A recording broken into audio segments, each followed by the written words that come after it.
안녕하세요. 네, 또 한 주간이 돌아왔습니다. 지난 한 주간 잘 지내셨죠?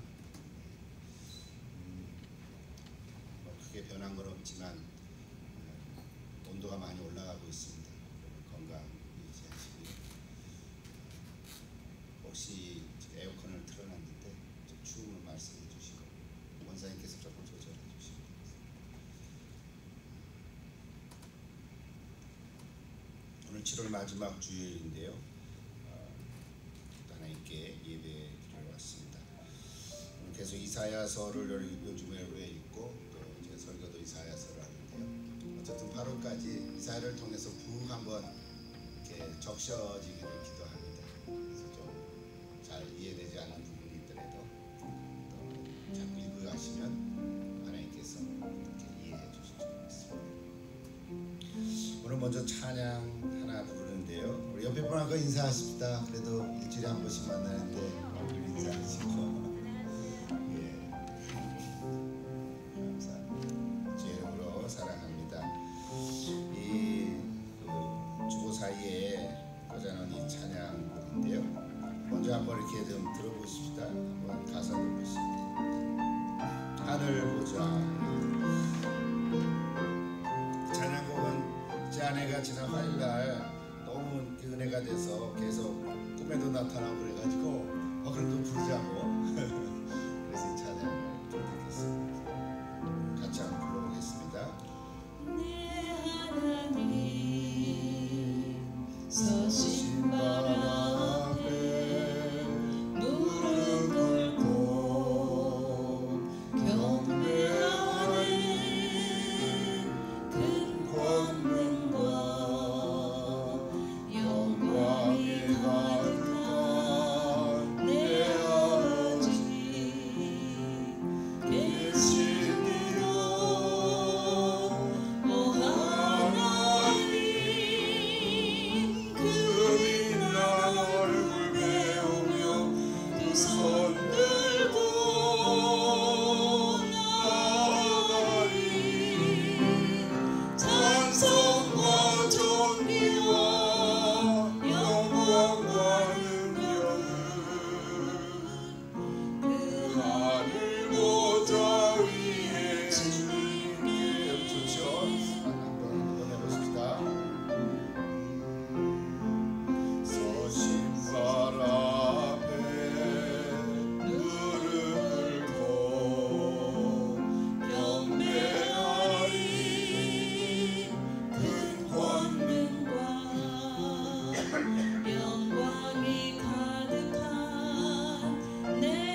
찬송과 존귀와 영광과 능력을 하나님께 올려드립니다.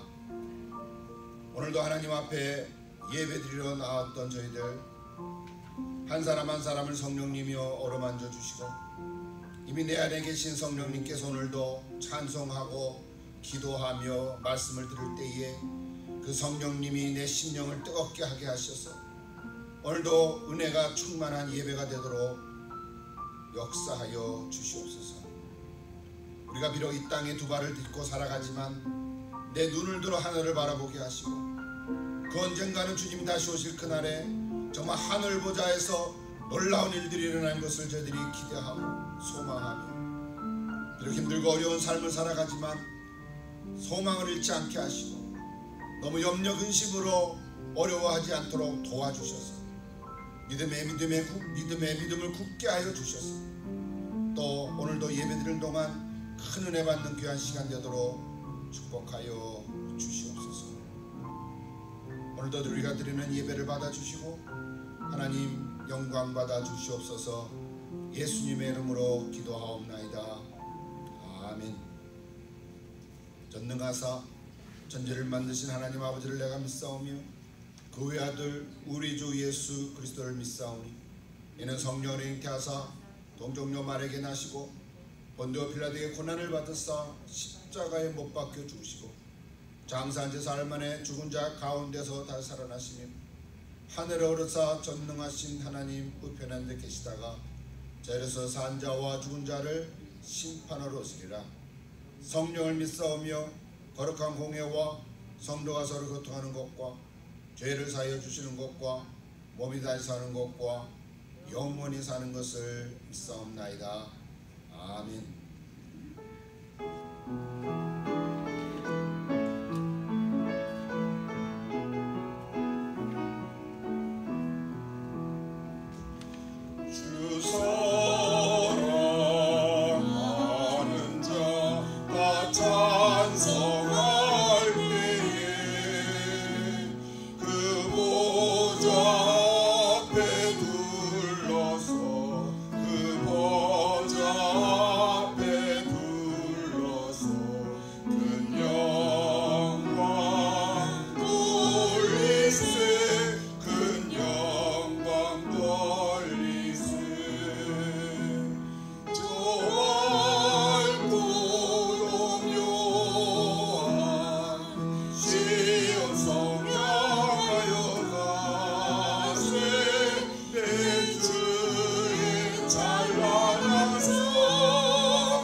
사랑과 정의와 평화로 모든 만국을 통치하시는 하나님, 여호와의 영, 지혜의 총명, 모략과 재능의 영이요 여호와를 경외하는 영이 우리와 함께 하셔서 우리에게 하나님을 경외할 수 있는 은혜 주심을 감사와 영광 올려드립니다. 지난 한 주도 주님이 은혜 가운데 품으시고 위로하시며 건강 주셔서 하루하루 복되게 지내게 하시고 오늘 주님 전에 나와 기쁨으로 예배드리게 하시니 감사를 드립니다. 이 예배를 기쁨으로 받아 주옵시고 저희들에게는 한없는 은혜로 내려 주옵소서. 평화의 왕이신 예수님, 사랑하는 성도들 삶이 회복이 되고 감사 기쁨이 충만한 은혜를 내려주사 형통하게 하옵소서. 깨어 기도하게 하시고 언제 어느 때 오실지 모르는 주님을 맞이할 준비를 하는 지혜로운 자들이 되게 하시고 날마다 여호와를 알아가는 지식과 은혜가 우리 바다를 태풍같이 세상의 충만이 이루어져 온 세상의 복음이 강하게 전파되게 하옵소서. 이 예배에 함께하지 못하는 사랑하는 성도들 어디에 있든지 같은 은혜 내려 주옵소서.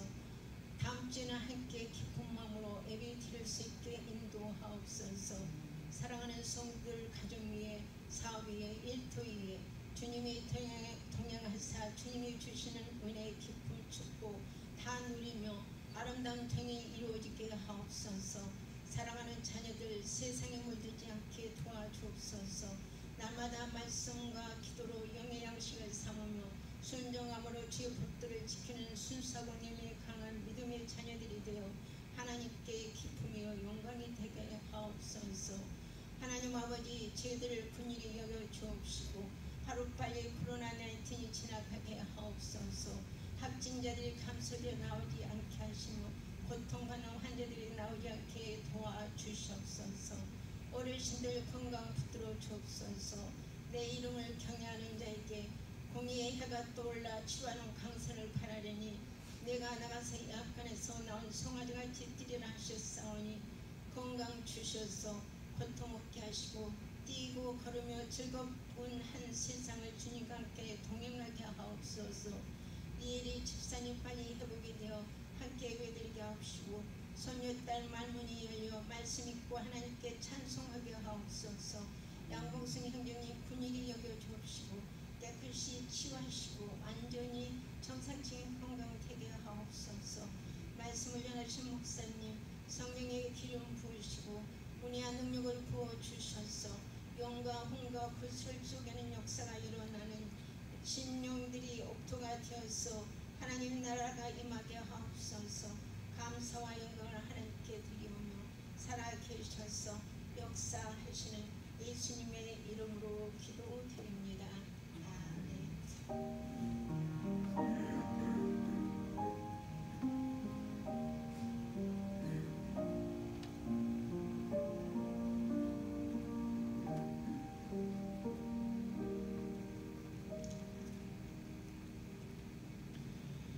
오늘 함께 나눌 하나님의 말씀은 우리 구약성경 이사야 11장입니다. 오늘 내일성경 오늘 주일 본문인데요. 제가 1절부터 5절까지만 읽겠습니다. 이사야 11장 1절부터 5절까지 제가 읽고 또 이건 눈으로 보시고 귀로 들으시고 그래서 우리 성령님께서 말씀의 은혜가 있기를 이사야 11장 1절입니다. 이새의 줄기에서 한 싹이 나며 그 뿌리에서 한 가지가 나서 결실할 것이요 그의 위에 여호와의 영 곧 지혜와 총명의 영이요 모략과 재능의 영이요 지식과 여호와를 경외하는 영이 강림하시리니 그가 여호와를 경외함으로 즐거움을 삼을 것이며 그의 눈에 보이는 대로 심판하지 아니하며 그의 귀에 들리는 대로 판단하지 아니하며 공의로 가난한 자를 심판하며 정직으로 세상에 겸손한 자를 판단할 것이며 그의 입에 막대기로 세상을 치며 그의 입술의 기운으로 악인을 죽일 것이며 공의로 그의 허리띠를 삼으며 성실로 그의 몸의 띠를 삼으리라. 아멘. 찬송가 212장 부르면서 준비하신 노래를 하나님께 드리겠습니다.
다 일어나셔서 우리 4절 부르면서 공헌하겠습니다.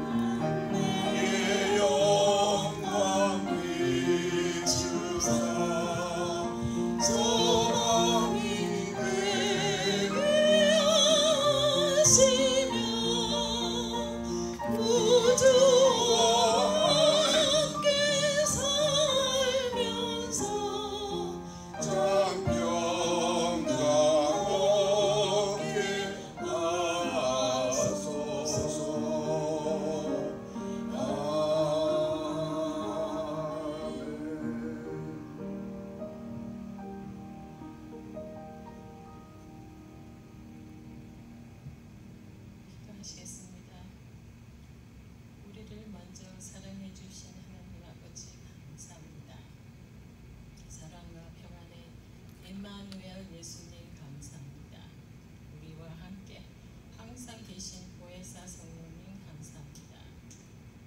오늘 우리가 하나님의 모든 은혜에 감사하면서 하나님께서 주신 물질 중 일부를 11조 주일헌금 감사헌금 등으로 드립니다.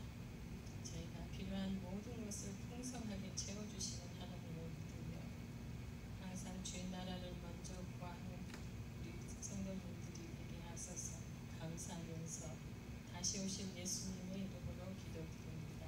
아멘.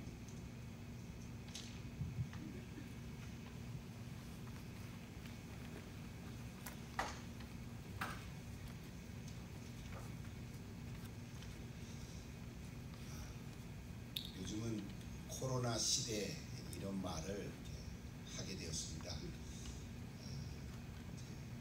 코로나 19 일종의 전염병인데 이것이 우리 일상생활의 일부분이 되었습니다.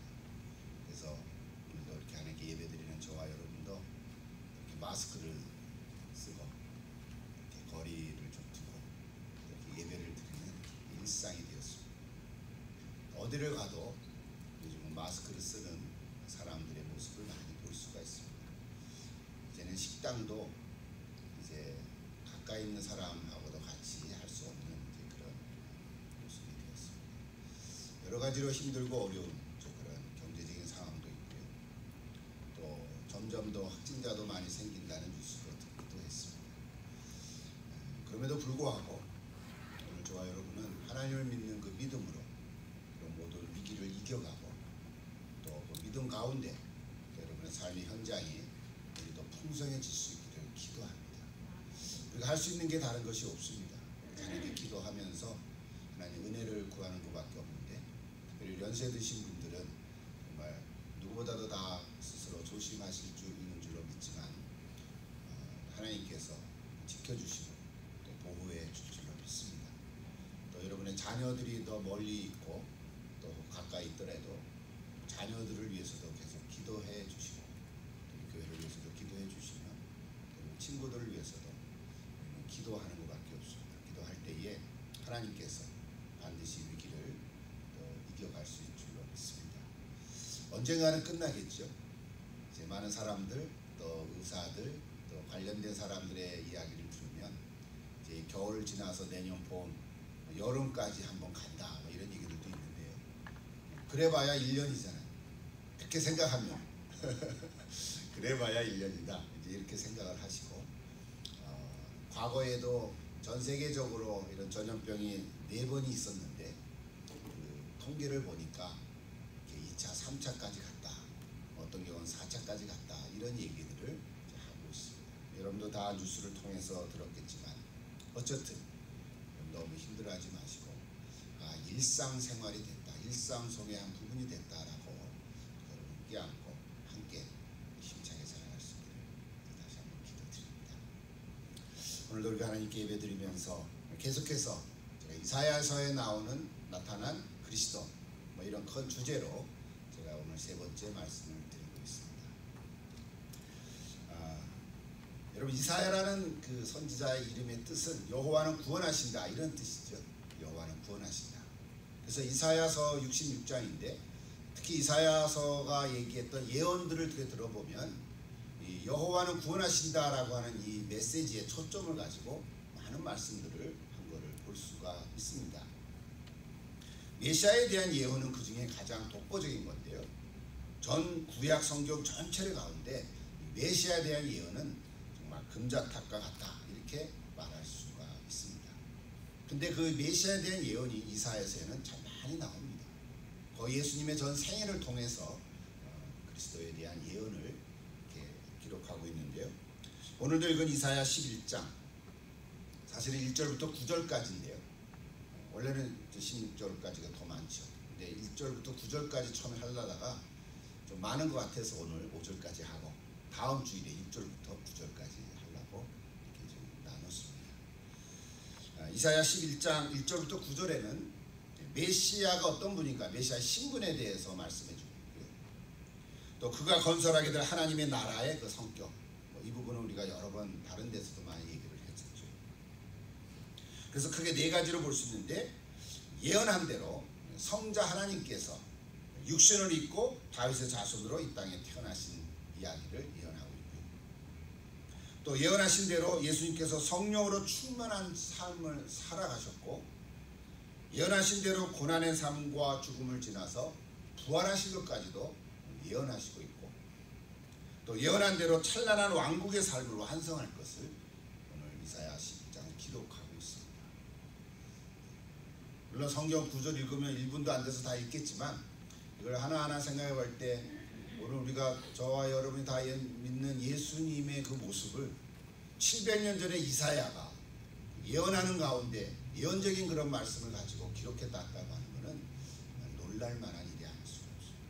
오늘 우리는 이미 신약에 살기 때문에 예수님 믿고 다 아는 거지만, 오늘 특별히 이사야서를 통해서 어떻게 이런 기록들을 했을까? 그러므로 이건 전체적으로 볼 때 하나님이 하신 일이다, 이렇게 우리가 고백할 수밖에 없어요.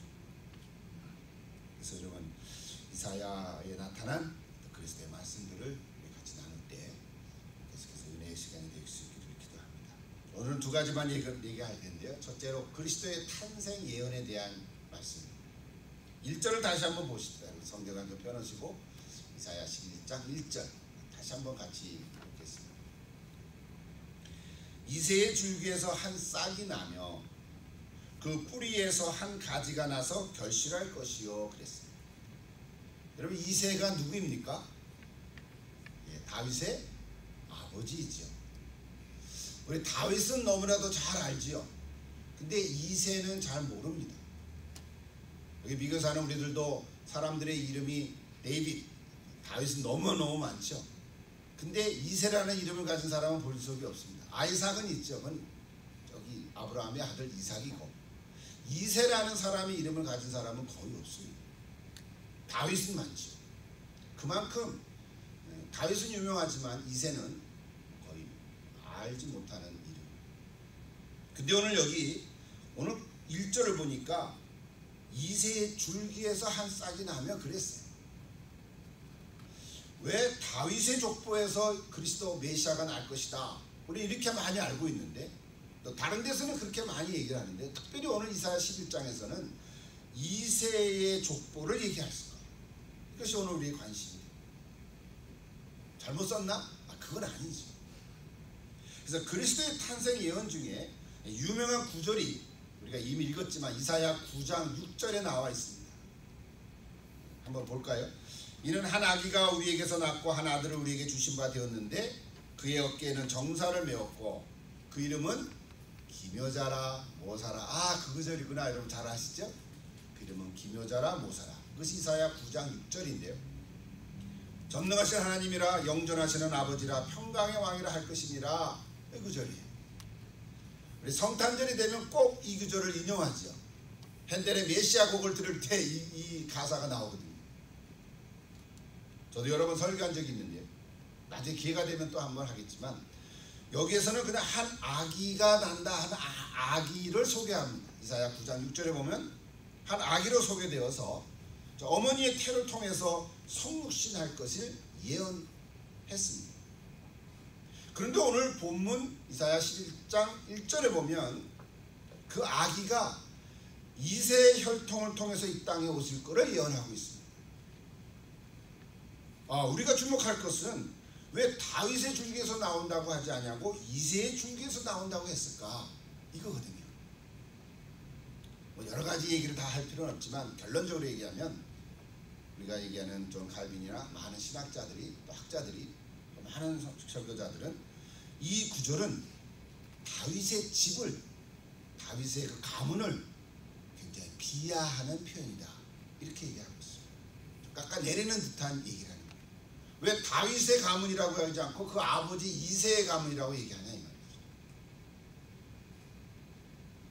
우리가 유명하게 보편적으로 많이 아는 사람들을 알고 있지만 그들의 아버지를 여러분 혹시 기억합니까? 거의 잘 모르죠. 그죠? 그리스도가 이새의 줄기에서 나온다고 하는 예언은 그러므로 예수님의 탄생이 굉장히 비천한 곳에서 나왔다. 그렇게 유명하지 않은, 알려지지 않은 것이다. 누가 누군지 모른다. 그런 의미가 굉장히 강하게 내포되어 있어. 우리 이미 알죠? 예수님 어디서 나셨어요? 마국간에서 나셨어요. 말이 있는 곳에서. 여관도 하나 없어가지고 머무를 데가 없어가지고 왕궁이 아니라 왕궁 아니라 따뜻한 방 한 칸에서도 낫지 않냐고 말이 자는 그 지푸라기 있는 곳에서 나셨죠. 그리고 말이 먹는 먹이통에 누였다. 우리는 그거 너무 잘 알죠. 근데 굉장히 그것이 미화됐죠. 왜? 우리 예수님이시니까. 그거 잘못됐다는 말은 아니지만 오늘 여기 이사야 11장에서 보면 왜 다윗은 이스라엘에서 위대한 왕으로서 우리가 드러났는데 그의 아버지 이새의 이름을 들먹거리면서 베들레헴이라는 작은 마을에서, 우리는 베들레헴은 또 알죠. 떡집이라고 하는 뜻도 알고 있는데 그때 당시를 보면 베들레헴은 이름도 없는 마을, 작은 고을이었단 말이에요. 여러분 워싱턴 주에서 이름 없는 곳이 상당히 많죠. 그리고 시애틀은 잘 알고 페드로에도 알고 타코마도 알고 제가 사는 피알랍도 알지만 저기 멀리 있는 어떤 곳 잘 모르죠. 그 마을에 사는 사람 그나마 뭔가 유명한 사람이 있었는데 그 아버지 그건 더 모르잖아요. 마치 그런 의미. 메시아가 그런 무명의 목동의 줄기에서 나온다는 것, 그것은 세상 사람들이 그를 보고서도 메시아로서 그리스도로서의 가치를 인식하지 못한다고 하는 그런 암시라고 하는 사실.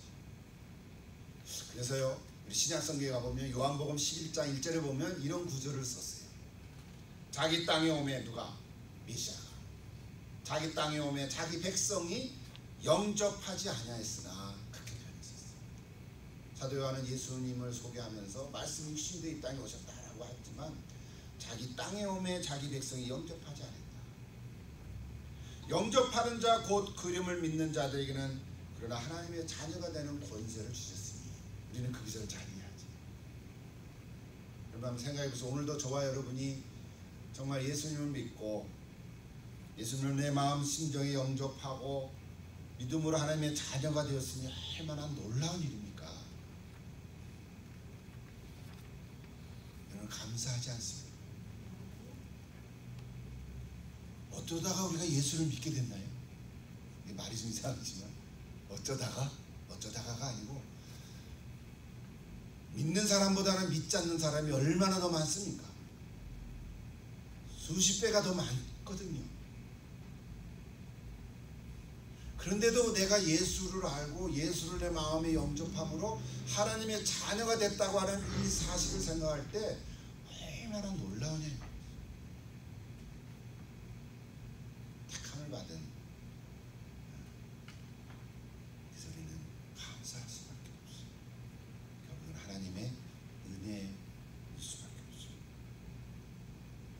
원래 예수님의 탄생은 선지자 이사야의 예언대로 그런 비천한 신분과 그런 태생으로 특징 지어줬습니다.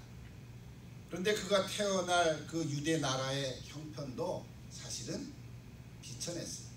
어려웠습니다. 그때 당시 유대 나라는 자기 나라의 주권도 상실했어요. 로마가 다 다스리게 됐어요. 절망적이었어요. 그래서 유대인들은 자기 나라를 독립하기 위해서 열심을 냈어요. 투쟁도 했어요. 목숨도 내놨어요. 그럴 때마다 로마 군인들은 다 그들을 잡아서 죽이게 됐고, 정말 이제는 희망이 없던 그런 상황에 예수님이 오신 것이죠. 여기는 1절에 줄기라고 하는 단어가 있는데, 줄기.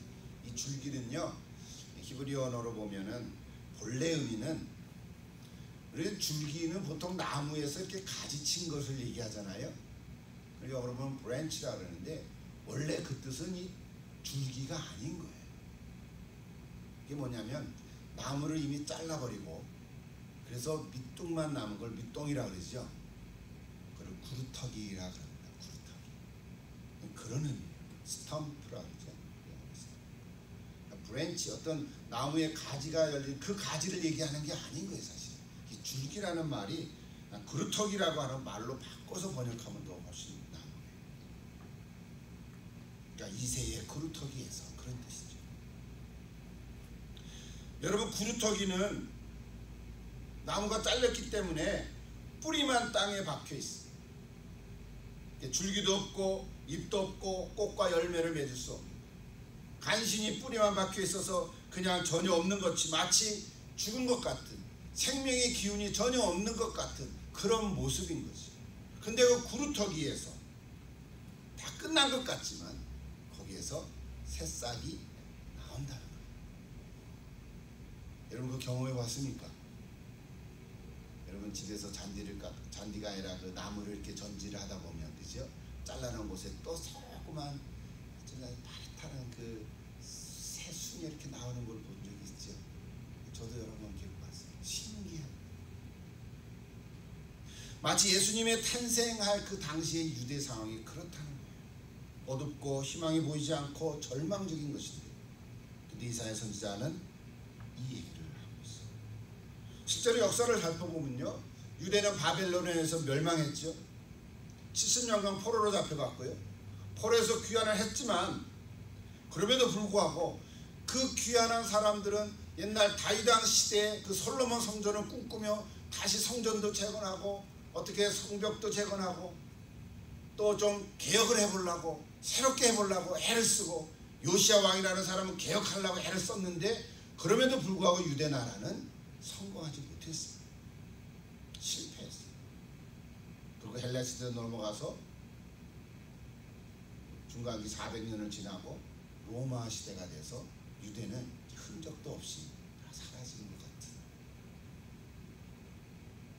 그러니까 마치 밑둥이 잘린, 그러니까 나무가 잘린 밑둥 구루터기밖에 남지 않은 그런 모습. 실제 역사죠. 정치적으로도 압박을 받았고, 그래서 경제, 사회, 모든 문화도 없어지고, 그런 유대 나라의 모습. 거기에 도덕적으로 부패됐고요. 종교는 있었지만 서로 갈라지고 종교적으로 혼합이 되고, 그게 예수님 시대의 모습이죠. 그런 얘기는 이제 많이 할 필요는 없죠. 그런 상황 속에서 마치 나무의 그루터기로부터 새롭게 돋아나는 어떤 싹처럼 하나님께서는 예수님을 메시아로, 그리스도로, 아기로 보내주셨다. 이것이 오늘 이사야 11장 1절에서 이야기하고 싶은 거예요. 그 뿌리에서 한 가지가 나서 결실할 것이다.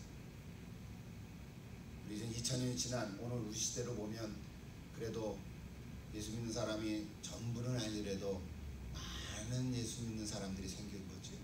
역사를 흘러보면 로마에서부터 시작해서, 그렇죠?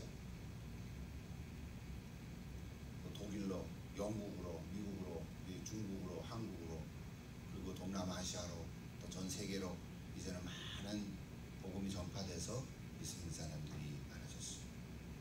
열매가 많아져요. 여러분, 하나님의 말씀은 반드시 그대로 이루어질 줄로 믿습니다. 한번 따라해보세요. 하나님의 말씀은 반드시 이루어진다. 근데 우리 이게 피부에 잘 안 한다는 말을 어떨 때는 하나님의 말씀이 뭐가 이루어지긴 뭐 별거 없는데 이런 생각이 우리 느낌으로 든다는 거죠. 근데 이거는 말씀이라는 거예요. 하나님의 말씀은 반드시 이루어진다고 오늘 이사야 선지자는 예언을 하고 그 예언이 한치의 착오도 없이 성취되어 가고 있다. 특히 메시아가 오신 이 사건에 있어서 이거는 이사야 선지자가 훌륭해서가 아니고요, 하나님께서 계획하시고 섭리하셨기 때문에 이루어지신다는 거예요. 마찬가지로 오늘 저와 여러분이 주신 하나님의 계획이 있는데 우리가 잘나서가 아니라 하나님의 뜻이 있는데 그 뜻이 우리를 통해서 이루어지실 거라는 거예요. 내 때 다 안 이루어질지도 몰라요. 몇백 년 후에 이루어질지도 몰라요. 그럼에도 불구하고 오늘 하나님께서 나를 통해서 주신 뜻은 반드시 이루어지실 거라는 거예요. 이것을 믿는 거죠. 오늘 예수 믿는 사람이 뭐 이렇게 막 박해를 받고 죽고 뭐 저기 정말 선교 현장에 가면 그런 일들이 아직도 있지만 그래도 대부분의 믿는 사람들은 이렇게 예배를 드리고 자유롭게 신앙생활을 합니다. 그러나 초창기에 또는 박해받던 시대에 예수 믿는 사람들은요, 그냥 예수 믿는다는 것 때문에 그냥 진짜 그냥 죽어버리는 그런 시대들이 있었단 말이에요. 지금도 있는 거죠, 사실은. 그들의 입장에서 볼 때 예수 믿는다고 하는 것은 목숨을 바꾸는 거거든요. 어쩌면 오늘 이 시대에 점점 코로나 시대라고 하는 단어를 이렇게 우리가 찍게 되는데, 그래서 어떤 분은 이 코로나 이 전염병 이걸로 말미암아 진짜 21세기가 시작됐다 이렇게까지도 철학적으로 얘기를 합니다. 사상적으로. 실제로는 우리가 2020년에 살잖아요, 지금. 그러니까 21세기는 넘어온 거죠, 숫자적으로 보면. 그러나 시대적으로 흐름을 볼 때, 사상적으로 세계적으로 볼 때 이 일로 인해서 지금 많은 우리 삶의 모습이 바뀌어지고 있거든요. 이거는 누가 계획할 수도 없었고 누가 만들어갈 수도 없었는데, 그 어떤 면에서는 정말 보이지 않는 그 작은 바이러스로 인해서 그건 한 국가가 아니고 어떤 지역이 아니라 전 세계적으로 우리의 삶이 바뀌어지고 있다고 하는 이 사실은, 그래서 21세기가 시작이 됐다 이렇게까지도 얘기를 하는 거죠. 앞으로 한 100년 뭐 지나가면 그렇게 될 수도 있어요. 마치 우리가 19세기 영국의 산업혁명이 일어난 것처럼 3차 산업혁명이 일어났잖아요. 농경사회에서 이렇게 바뀌어진 것처럼. 이런 시대에, 그러니까 이것은 우리가 다 할 수는 없지만 우리 여러분 각각 개개인이나 가정이나 우리 교회도 우리가 잘나서가 아니라 하나님께서 섭리하신 계획은 반드시 이루어지실 것이다. 나는 없어질 수도 있고 우리 가정은 없어질 수도 있고 나는 죽을 수도 있고 우리 교회도 없어질 수도 있지만 그럼에도 불구하고 하나님의 뜻은 반드시 이루어지실 거라는 거예요. 우리가 이거 믿는 거예요. 그 말씀을 믿는 거죠. 옛날 박해받던 사람들은 자기가 죽어가더라도 그럼에도 불구하고 이 복음을 통해서 하나님의 나라는 이루어질 것이다. 그거 믿고 찬양하면서 가는 거예요. 여기 오늘 예수님이 이새의 줄기에서 나온 한 싹, 예수님의 구원 사역은 그래서 그 12명의 그 제자들로 말미암아 11명이죠. 그 외에 70명, 120명 그거로부터 시작해서 전 세계적으로 복음이 전파됐고, 아직도 복음이 전매지지 않은 정말 미전도 종족 이렇게 얘기하죠. 언어가 너무 많아가지고 한 마을이 또 하나의 언어이기 때문에 그들의 언어로 성경을 번역하고 복음을 전하고, 지금도 그런 선교사들이 많이 있죠. 들어갈 수도 없고 불도 없고 빛도 없고 전기도 없고 그런데 가서 복음을 전하는 선교사들이 여전히 있죠. 그래서 언젠가는 거기까지 복음이 전해지면 예수님이 다시 오실 줄로 믿습니다. 아직 당장은 아니죠. 왜? 아직도 복음이 다 전파되지 않은 종족이 있어요. 우리는 기도하는 것밖에 없지만, 그러니까 모든 사람이 다 예수를 믿는 것은 아니지만 마지막에 가서는 반드시 오늘 물이 바다를 덮은 같이 하나님을 아는 지식이 세상에 충만하게 될 것이라 오늘 이사야 11장 마지막 9절에서는 선포하고 있습니다. 오늘 읽지는 않았지만 목사님 기도하는 가운데 그 기도도 있었어요.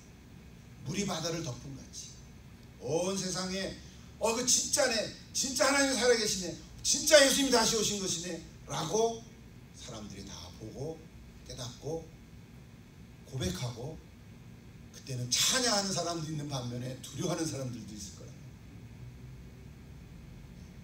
이것이 오늘 이사야가 예언한 모습이에요. 여러분 이걸 생각할 때 오늘 저와 여러분은 정말 하나님의 은혜로 예수님의 구주로 영접한 사람들이니까 얼마나 복받은 사람들인지 모릅니다. 선지자 이사야를 통해서 주님 오실 길을 예언하신 하나님께서는 오늘 우리를 통해서도 하나님의 계획을 이루어 가실 것입니다. 뭐 큰 뜻은 아닐지 모르지만 저와 여러분 한 사람 한 사람을 통해서 내가 사랑하는 사람, 내 가족들, 내 남편과 아내, 내 자녀들, 내 부모들, 형제, 친척들이 정말로 예수 믿고 하나님의 나라가 이루어지고 예수 믿고 구원받는 사람들이 하나하나 생기고, 그렇게 되면 거기가 바로 하나님의 나라가 이루어지고 하나님의 뜻이 이루어지는 줄로 믿습니다. 여유가 있으면 좀 더 멀리 가고 또 생각이 되면 또 말씀을 전하고 여러분의 삶을 온전히 하나님 나라에 드리는, 그것이 하나님께서 오늘 저와 여러분을 위해서 계획하신 것인 줄 믿습니다. 무엇을 통해서? 하나님께서 주신 은사를 통해서, 여러분 하는 일들을 통해서, 그 현장 속에서 하나님의 나라를 이루어가는 그런 사람들인 줄 믿습니다. 여러분 믿음이 약해지지 않기를 바랍니다. 일주일에 한 번씩 모여서 예배를 드리지만 이 짧은 1시간밖에 안 되지만 여러분 믿음이 절대로 약해지지 않기를 기도합니다. 또 이렇게 말씀 듣고 아멘 하지만 또 이렇게 집에 들어가면 한 주간 보내다 보면은 또 흐물흐물해질 수도 있어요. 저도 옛날에 다 그랬으니까. 그래서 이걸 이길 수 있는 방법은 뭐예요? 여러분 어떻게든 날마다 말씀 읽고 기도하는 그 순간순간들을 가지고 여러분 그때그때마다 믿음이 다시 온전케 될 수 있기를 기도합니다. 오늘 이사야 말씀을 통해서 그 말씀 묵상하실 때 큰 은혜가 되기를 바랍니다. 둘째로 하나 더 생각해 보세요. 그리스도의 생애에 대한 예언인데요. 2절을 보겠습니다. 2절. 그 위에 여호와의 영, 그 지혜와 총명의 영이요 모략과 재능의 영이요 지식과 여호와를 경외하는 영이 강림하시리니 그랬어요. 자, 이사야 선지자 예언은 이제 그리스도의 생애를 향하고 있어요. 11장 1절은 탄생에 대한, 근데 특별히 다윗의 후손이 아니라 이새의 줄기에서 싹이 난다. 오늘 그 2절부터는 성령께서 강림하실 것을 명확하게 선언했습니다. 나중에 읽게 되겠지만 이사야 61장 1절에 보면 66장이 끝이죠. 61장 1절에 보면 주 여호와 영이 내게 내리셨으니 이는 여호와께서 내게 기름을 부으사라는 예언을 또 하셨어요. 한번 찾아보시면 좋겠는데 한번 찾아보세요. 이사야 61장. 구약성경, 제가 가진 성경은 1042면에 있는데요. 이사야 61장 나중에 우리 보겠지만 한번 같이 보시죠. 오늘 성령이 임하신 모습을 얘기합니다. 이사야 61장 1절. 자, 1절 읽었죠. 다시 한번 읽겠습니다. 저도 다시 이사야 61장 1절. 제가 1절 다시 읽겠습니다. 주 여호와 영이 내게 내리셨으니 이는 여호와께서 내게 기름을 부으사, 그다음 같이 읽으십시다. 가난한 자에게 아름다운 소식을 전하게 하려 하십니다. 나를 보내사 마음이 상한 자를 고치며 포로된 자에게 자유를, 갇힌 자에게 노임을 선포하며 여호와의 은혜의 해와 우리 하나님의 보복의 날을 선포하여 모든 슬픈 자를 위로하되 무릇 시온에서 슬퍼하는 자에게 화관을 주어 그 죄를 대신하여 기쁨의 기름으로 그 슬픔을 대신하며 찬송의 옷으로 그 근심을 대신하시고 그들의 그들이 의의 나라 나무 곧 여호와께서 심으신 그 영광을 나타낼지라 일컬음을 받게 하려 하십니다. 아멘. 또 놀라운 예언의 말씀이죠. 찬양도 있고요, 찬송의 모습, 슬픔을 화관으로 바꾸고 아름다운 소식을 전하시는 예수님의 모습. 근데 이 전체를 한마디로 얘기하면 그 예수님, 이 땅에 태어나신 그 예수님의 성령이 임하시는 얘기를 지금 예언하는 거예요. 언제부터요? 태어나실 때부터. 이 구절은 신약성경 누가복음 4장 18절과 19절에서 인용하고 있어요. 예수님이 선포하시는 거죠. 마음이 상한 자를 고치고 포로된 자에게 자유를, 갇힌 자에게 노임을 선포한다. 여호와의 은혜를 선포하시는 예수님의 모습을 누가가 인용하는 거예요. 근데 그 인용 구절은 오늘 이사야 61장의 예언의 말씀. 여러분, 예수님은 그냥 오신 게 아닌 거예요. 물론 사람으로 오셨지만, 우리 지난주에 동정녀에서 오셨지만, 하나님이 보내신 것이지만, 아기로 오셨지만, 태어나실 때부터 성령님이 임하신 거예요. 그냥 할 수 없어서 성령이 잉태했다 그렇게 말한 게 아니에요. 이사야 선지자의 예언대로 처음부터 성령으로 충만하셨어요. 이런 말을 씁니다. 누가복음 1장 3절을 보면 동정녀 탄생이 성령으로 된 것이고요. 또 마태복음 3장 16절에 보면 세례를 받으실 때, 물에 올라오실 때 성령께서 그 물 위에, 머리 위에 마치 비둘기 모양으로 임하신 것을 세례 요한은 눈으로 보십니다. 그렇죠? 세례 받으실 때도 성령이 임하시고, 그러니까 태어나실 때, 그리고 사실 때 30년을 살아가실 때도 성령이 임하시고 함께 하셨고, 임하셨다보다 아예 그야 함께 하셨으니까 세례 받을 때도 성령이 특별히 임재하신 모습을 보게 됩니다. 고난 받으실 때 십자가에서, 심지어는 돌아가실 때도 성령님이 힘을 돕더라 그러셨잖아요. 그리고 마지막 돌아가시고 부활하실 때도 성령님께서 하셨어요. 오늘 얘기하는 초점은 이거예요. 예수님 생애는 33년밖에 안 됐지만, 이 땅에 인간으로 오셨을 때의 생애는 혼자 계신 게 아니라 성령님이 늘 함께 하셨다는 사실. 그 성령님을, 하나님과 예수님을 우리에게 보내주신 것입니다. 아멘. 그게 오순절 성령 강림 사건이죠. 그 성령님이 우리에게도 함께 하십니다.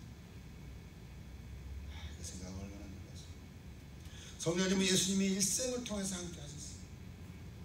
복음을 전하실 때도, 병자를 고치실 때도. 궁극적으로 예수님은 그래서 누구든지 예수를 믿고 영접하고 구원 얻는 사람에게 성령을 임하게 하셨어요. 사도행전 역사지. 사도행전 2장 33절에 보면요, 이것이 베드로의 설교 말씀에 나오는 건데, 2장 34절에 보면 이렇게 얘기합니다. 하나님의 오른손으로 예수를 높이시며 그가 약속하신 성령을 아버지께 받아서 너희가 보고 듣는 이것을 부어주셨느니라 그랬어요. 이방인에게도 이제 성령이 임하기 시작한 거예요. 여러분, 이것도 사실 놀라운 사건이에요. 유대인에게만 임하신 성령이 아니라 이제는 누구든지, 그가 죄를 지었든지 과거 어떻게 살았든지, 살인자든지 깡패든지 어떤 모습을 했든지 간에 예수님을 믿고 영접하고 구원을 받은 사람에게, 구원을 받게 되면 성령이 임하신다는 것입니다. 이게 그냥 하는 말은 아니에요.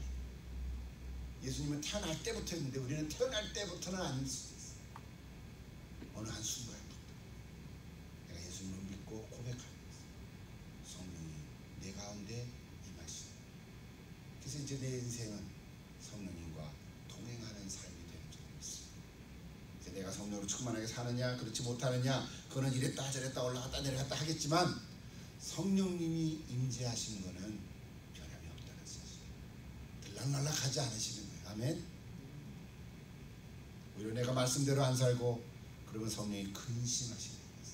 내 속에서 근심하는 거예요. 우리가 느끼는 거지. 아, 이게 아닌데 내가 뭐 또 잘못했나 본인이 느끼는 거예요. 아무도 누가 뭐라 그러지 않아도 내가 하나님 앞에 가서 뭔가 이게 잘못됐네, 하나님 또 알려주세요, 고쳐주세요, 회복합니다. 마지막으로 오늘 본문 3절에서 5절까지 한번 같이 보겠습니다. 이사야 11장 3절, 그가 여호와를 경외함으로 즐거움을 삼을 것이니 그의 눈에 보이는 대로 심판하지 아니하며 그의 귀에 들리는 대로 판단하지 아니하며 공의로 가난한 자를 심판하며 정직으로 세상에 겸손한 자를 판단할 것이며 그의 입에 막대기로 세상을 치며 그의 입에 입술의 기운으로 악인을 죽일 것이며 공의로 그의 허리띠를 삼으며 성실로 그의 몸의 띠를 삼으리라. 여기 나타난 그리스도의 모습은 정말 완벽한 재판관의 모습이죠. 그죠? 아, 이런 재판관이 있으면 아마 그 줄을 설 거예요. 근데 이 땅의 재판을 하는 판사들은 그럴 수가 없어요. 실수가 많아요. 판사라고 판결을 해도 잘못된 판결들이 참 많습니다. 그렇죠? 우리가 경험하는 거죠. 예수님의 이 모습을 왜 이렇게 표현했을까? 그때 당시에 재판관들이 불의한 재판관들이 너무 많은 거예요. 심지어 예수님도 인용한, 누가복음 18장에서 불의한 재판관을 인용했잖아요. 불의한 재판관의 모습과 현저히 다른 예수님의 모습을 지금 그리는 거예요. 오늘날 많은 세상의 재판관들은 뇌물을 받고요. 다는 아니지만 무죄한 자를 죄인으로 여기고요, 죄인을 무죄한 자로 둔갑시킬 수도 있죠. 우리 현실로 보고 있잖아요. 그걸 뭐라 그럽니까? 유전 무죄, 무전 유죄. 알아들으시죠? 조금 어려워요. 돈이 많으면 죄가 많아도 죄가 없어지고, 그거 유전 무죄. 유전, 돈이 많으면 무죄, 죄가 없고, 거꾸로 무전 유죄. 돈이 없으면 변호사도 살 길이 없으니까 내가 억울한데 죄를 안 졌는데도 죄인으로 낙인을 찍혀서 감옥에 사는 거예요. 이게 오늘 이 시대의 모습이죠. 물론 케이스 바이 케이스지만 이것이 많아지는 거죠. 그때 당시 많이 그랬다. 고아와 과부의 적은 재산까지도 착취하고요, 억울한 자들의 재산을 아예 기각해버리고, 그래서 법은 있지만 그 법을 자기의 탐욕대로 이용하고 수단으로 사용했던 그런 사람. 요즘에도 이런 일이 참 많죠. 옛날에는 얼마나 더 심했겠습니까? 그러나 이사야 선지자는 그래서 오실 메시아는 사람들을 외모로 판단하지 않으시고 오직 공의와 정직으로 판단하시고 이 세상의 왜곡을 바로잡고 하나님의 정의와 진리를 세울 것이다. 이렇게 오늘 지금 이야기하고 있습니다. 이렇게만 되면 참 좋겠죠. 그래서 오늘 예수 믿는 사람들이 사회 곳곳에 무엇을 하든지 이런 예수님의 모습을 자꾸 드러내는 이런 사람들, 많은 사회, 그런 사람들이 있는 가정, 그런 사람들이 있는 우리 국가가 하나님 보시기에 선한 사회, 선한 국가가 되는 줄 믿습니다. 그런데 한 가지 더, 마지막으로 메시아의 이런 절대적인 공의와 통치는 오늘 뭐라 그랬냐면요, 여호와를 경외함으로 즐거움을 삼았기 때문에 가능했다, 이렇게 얘기했어요. 그 말이 뭡니까? 여호와를 경외함으로 즐거움을 삼을 것이라 했어요. 이 말은 좀 원어로 해석하면 이런 것이에요. 일상으로 호흡으로 삼았다, 그런 거예요. 일상의 호흡이 뭡니까? 숨 쉬는 거잖아요. 숨 쉬는 것처럼 여호와를 경외하는 것이 그냥 뭐 1년에 한 번 이게 아니고, 뭐 한 달에 한 번도 아니고, 일주일에 한 번이 아니고, 숨 쉬는 것처럼 여호와를 경외하는 것이에요.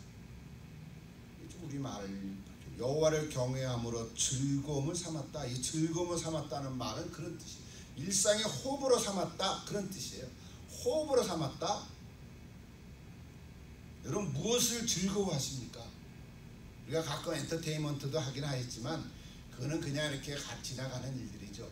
그러나 기본 큰 줄기는, 내 인생의 뼈대가 되는 줄기는 하나님을 경외하는 것이 즐거움이 되는 거죠. 아멘. 뭐 그러다가 뭐 영화도 볼 수 있고 뭐 그러는 거죠. 근데 영화만 보는 걸로 즐거워한다. 그건 좀 문제가 있겠죠. 예를 들어서 먹는 거가 즐거움이 있지만 먹는데 그냥 사주를 못 쓴다. 그건 좀 문제가 있겠죠. 큰 인생의 줄기 뼈대는 여호와를 경외하는 것에 즐거움, 마치 호흡하는 것. 오늘 그 얘기. 이거는 내 힘으로는 잘 안 돼. 됐다 안 됐다. 그래서 뭐가 필요합니까? 성령님이 필요하시. 성령님이 요청하시. 여러분 기도하십시오. 어떻게 하면 할 수 있을까? 아침에 눈 뜨면요, 뭐 침대에 누워서 눈 딱 떴잖아요. 그럼 무슨 생각합니까? 제가 여러 번 얘기했죠. 눈 뜨자마자 제가 다들 잠에서 깼다. 뭔 생각해요? 남편 생각합니까? 돈 생각합니까? 아, 어떡하지? 그러지 마시고 눈을 딱 뗐다. 그러면 하나님, 오늘도 성령님 나와 함께 하시니 나를 다스려 주시고 내가 성령님과 함께 살 수 있도록 도와주세요. 일단 그것부터 하라고요. 그게 속으로. 그리고 일어나서 세수도 하고 뭐 일도 하고 밥도 먹고. 눈을 딱 떴다. 하여튼 의식이 돌아오는 거잖아요. 자다가. 그럼 그 순간에 무의식 가운데서도 성령님이 내 안에 계시니 하나님, 오늘도 성령이 나를 다스려 주시옵소서. 그렇게 기도하고 시작을 하라고. 그래도 오늘날 하루에 무슨 일이 일어났는지 모르는데, 그죠? 여러분, 날마다 마치 호흡하는 것처럼 이것이 여호와를 경외하는 증거, 이런 뜻이.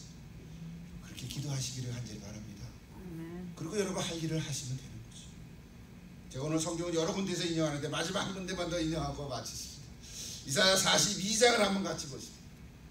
이사야서니까 39장까지 40장 이후에는 우리가 8월에 못 읽어요. 그래서 이사야 40장 한번 같이 보시죠. 이사야 40장 1017면에 있습니다. 구약성경. 이사야 아까 61장 봤죠? 조금 앞으로 가면 이사야 40장 1절 제가 읽을게요. 여러분 계속 2절부터 또 한 몇 절 같이 읽어봅시다. 4절까지. 자, 이사야 40장 1절. 너희 하나님이 이르시되 너희는 위로하라. 내 백성을 위로하라. 같이 읽읍시다. 너희는 예루살렘의 마음에 닷도로 말하며 그것에 외치라. 그 너희에게 때가 끝났고 그 죄악이 사함을 받았느니라. 그의 모든 죄로 말미암아 여호와의 손에서 벌을 배나 받았느니라 할지니라 하시니라. 3절이네. 3절 같이 있어. 4절 5절까지. 외치는 자의 소리여 이르되 너희는 광야에서 여호와의 길을 예비하라. 사막에서 우리 하나님의 대로를 평탄하게 하라. 골짜기마다 도주어주며 산마다 언덕마다 낮아지며 고르지 아니한 곳이 평탄하게 되며 험한 곳이 평지가 될 것이요 여호와 영광이 나타나고 모든 육체가 그것을 함께 보리라. 이는 여호와의 입이 말씀하셨느니라. 아멘. 제가 42장 본다 했는데 40장을 잘못 읽었어. 42장 42장. 여러분 가만히 있으셨어요? 읽으면서 이상하다. 네, 42장을 다시 42장 이사야 42장 1절부터 4절까지 한 목소리를 같이 읽습니다. 내가 붙드는 나의 종 내 마음에 기뻐하는 자 곧 내가 택한 사람을 보라. 내가 나의 영을 그에게 주었은즉 그가 이방의 정의를 베풀리라. 그는 외치지 아니하며 목소리를 높이지 아니하며 그 소리를 거리에 들리게 하지 아니하며 상갈대를 꺾지 아니하며 꺼져가는 등불을 끄지 아니하고 진실로 정의를 시행할 것이며 그는 쇠하지 아니하며 낙담하지 아니하고 세상의 정의를 세우기에 이르더니 섬들이 그 교훈을 악망하리라. 아멘. 제대로 읽었습니다. 이사야 42장. 제가 말은 바로 했었죠 아까. 처음에 이사야 42장.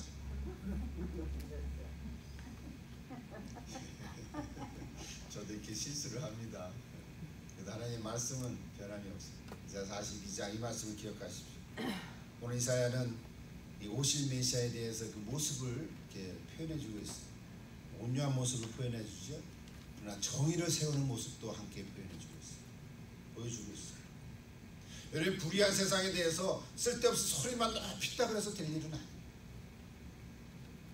알맹이 없이 소리만 지른다고 될 일은 아니에요. 약하고 낙심한 사람들에게는 위로가 필요하고 정의를 세우는 모습이 필요하죠. 오늘 이 시대에 꼭 필요한 예수님의 모습. 이 갈대라는 말을 오늘 우리에게 적용을 해보십시오. 어떤 해석을 보니까 이 갈대가 누구냐? 바로 우리 성도들이다. 갈대는 여자가 아니고요, 갈대와 같은 마음 이랬다 저랬다 하는 게 아니라, 여자 같은 마음이 아니라 우리 성도들이라고 표현한 적이 있어요. 상한 갈대는 뭡니까? 갈대는 갈대가 얼마나 약합니까? 부러지기 쉽고 바람 불면은 부른 대로 휘어지는데 그게 상한 갈대니까. 죄를 지은 성도, 상한 갈대라고 적용합니다. 여러 가지 상황 속에서 낙심되는 성도, 낙심한 성도, 신신이 연약한 성도, 이게 다 상한 갈대. 어려운 가운데 있는 성도들을 오늘 상한 갈대라고 오늘 저 여러분에게 적용을 해보십시오. 아니, 나에게 적용을 해보십시오. 아, 상한 갈대와 같은 나. 오늘 한 생에 살아가고 또 하루하루 살면서 한 주간 살면서 상한 갈대와 같은 나. 그런 나를 보면서 예수님께서는 뭐라 그러셔요? 상한 갈대를 꺾지 않으시고 꺼져가는 등불을 끄지 않으시고 오늘 우리에게 위로해 주실 줄 믿습니다. 성경에 이런 얘기가 얼마나 많이 나오는지 모릅니다. 시간이 없어서 다 얘기 못하지만, 이런 베데스다 연못가에서 정말 38년 동안 병을 들었던 그 환자, 병자, 그렇죠? 살려고 애를 쓰지만 아무도 누가 저 연못가에 나를 끌어들이는 사람이 없어요. 들것에 올 수밖에 없었던 중풍병자, 예수님을 수단 소식을 듣는데 가고 싶은데 걸을 수가 없어요. 마지못해 살아가면서 정말 떼약볕 한낮에 물길로 오는 그 사마리아 여인, 예수님을 만났잖아요. 뭐 삭개오, 난쟁이, 뭐 성경에 보면 이런 사람들이 얼마나 많습니다. 이런 사람들이 다 뭐예요? 상한 갈대. 오늘 저 여러분도 상한 갈대와 같은 모습이 있는지 모르겠어요. 여러분, 예수님 만나면 예수님 위로해 주시고 다시 새롭게 하시고 온전케 해주실 줄 믿습니다. 상한 갈대를 꺾지 않으시는 그 예수. 예수님은 공생의 기간 내내 성령으로 충만하셔서 여호와를 경외하는 걸 즐거움으로 삼으셨어요. 그리고 오늘 저와 여러분도 여호와를 경외하는 것을 즐거움으로 삼게 되기를 기도합니다. 하나님을 경외하는 것이 참 즐겁다, 참 좋다. 아, 이게 그냥 힘드네, 오늘도 또 뭐야, 예배야, 뭐 이런 게 아니라 정말 참 좋다. 이런 그런 심령으로 하루하루가 충만할 수 있기를 간절히 기도합니다. 그렇게 되면 아무리 코로나 상황이 있더라도, 풀리지 않는 어떤 상황들이 있다 하더라도 믿음으로 굳건하게 살아갈 줄 믿습니다. 한 주간 동안 주님과 동행한, 그 찬양을 이제 부를 건데요, 날마다 한 걸음씩 주님과 함께 걸어갈 수 있기를 간절히 기도합니다. 기도하겠습니다. 오늘도 살아계신 아버지 하나님, 오늘도 이렇게 주님 앞에 와서 예배드리는 저희들 가운데 오늘도 이사야를 통해서 우리에게 힘있는 말씀 주시니 감사합니다.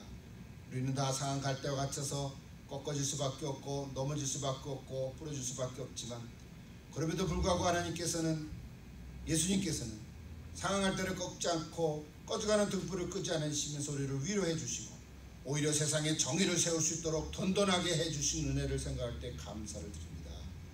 오늘 한 주간 또 살 때에 주님과 동행하며 살아갈 수 있도록 축복하여 주시옵소서. 예수님의 이름으로 기도드립니다. 아멘.